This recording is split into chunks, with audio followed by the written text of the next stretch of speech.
Hello students, how are you? Welcome to social science class. We are studying the chapter 3rd of history, that is farmers and the herders. In this chapter we have studied in the last lecture about the agriculture, how the agriculture affect the life of the early man and help them to start the settled life and how they become the herders. In today's video, we will learn about the society and the types of houses and the tools used by them. Let us start. Neolithic settlement in the Indian subcontinent, and we will learn about the society of the Neolithic age. After the agriculture, the early man started living at one place. Now he started settled life, and they start making their house, and the people began to live in small groups in villages. And they also make the small houses, and they also make the boundary with the bushes and the mud around the houses. And this period, one thing more is happened, that division of the labor. पहले लोग काम एक आदमी सब काम करता था, अब उन्होंने काम का बंटवारा करना शुरू किया. Some looked after the animals. कुछ लोग एनिमल्स की लुक आफ्टर करते थे, कुछ लोग कल्टीवेट द फील्ड्स एग्रीकल्चर, कुछ लोगों ने टूल्स बनाने का काम शुरू कर लिया और कुछ लोगों ने पोट्स बनाने का. यानी सब ने अलग अलग काम शुरू कर लिए जिसमें भी वो एफिशिएंट थे. The concept of family came into being. अब उन्होंने फैमिली में रहना सीख लिया. In the families in the neolithic age were closely related. जो सभी फैमिलीज होती थी जो विलेज में रहती थी एक दूसरे से रिलेटेड थी, मिलकर रहते थे, और कस्टम्स, बिलीव्स और रिचुअल्स मीन्स पूजा करने के मेथड्स सब लोग एक दूसरे से शेयर करते थे, उनके आपस में मिलते जुलते थे. A group of such families is called tribe.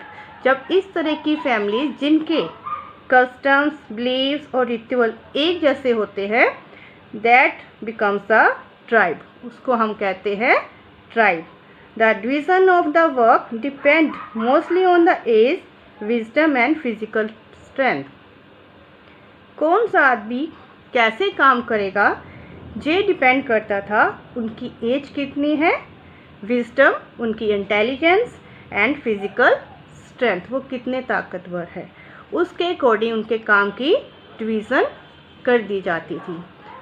And the strongest and the eldest man was become the leader.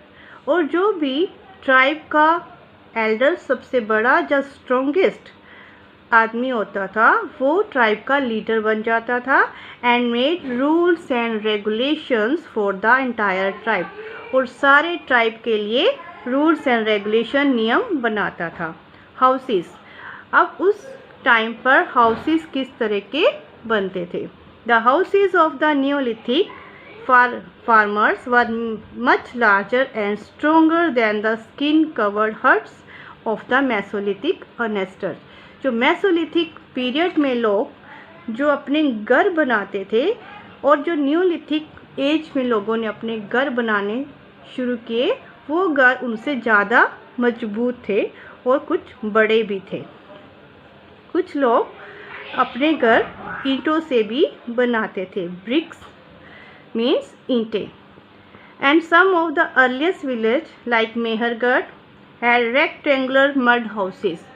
In places पर हमें रेक्टेंगुलर शेप के मिट्टी से बने हुए घर मिले हैं, और हर एक घर में बहुत से कमरे हैं, और कुछ कमरे सिर्फ स्टोरिंग ग्रेन्स, अनाज को स्टोर करने के लिए रखे जाते थे.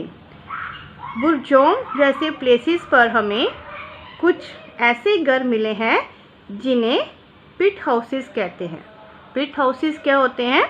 इस पे एक बड़ा सा गड्ढा खोद लिया जाता है, जैसा कि आप इस पिक्चर में देख सकते हो, लाइक दिस।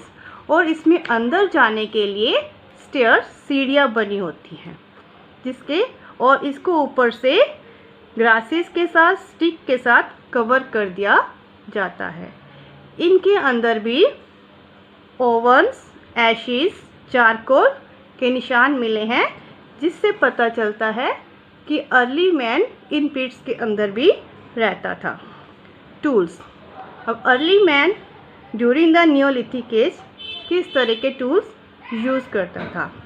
क्योंकि स्टोन एज का जो थर्ड पार्ट है, एज है, और इस एज में वो टूल्स तो स्टोन के ही बनते थे, पर now this tools are become sharper and small. Polystones were like axes, chisel have been found at all the Neolithic sites, सब जगह मिले हैं। एंड सिकल्स क्या होती है? राउंड शेप का ब्लेड होता है जिसके पीछे हैंडल लगा होता है, and that we use to cut the crops, उसके लिए यूज़ किया जाता है। इस तरह के टूल्स हमें नियोलिथिक साइट्स पर मिले हैं। The bone tools like they also made harpoon for fishing, fish को पकड़ने के लिए, needles for sewing, arrow heads, spear heads and dagger for hunting. अलग अलग तरह के टूल्स मिले हैं। That's are more improved tools than the mesolithic age. Pottery means making pots from the mud. During the Neolithic age, human learned to make pottery on the potter's wheel. जब wheel की invention हो गई थी तो उन्होंने wheel के ऊपर अलग अलग तरह के पोट्स बनाना भी सीख लिया। वो पोट्स क्ले के बनाते थे और उसे फायर में बेक भी करते थे, यानी आग में पकाते भी थे। Pots were also found having design on them, और कई पोट्स ऐसे थे जिन पर हमें डिज़ाइन भी मिलते हैं। This means they also make design and they also found of paintings. Pottery found in northern India was black grey ware with matt finish.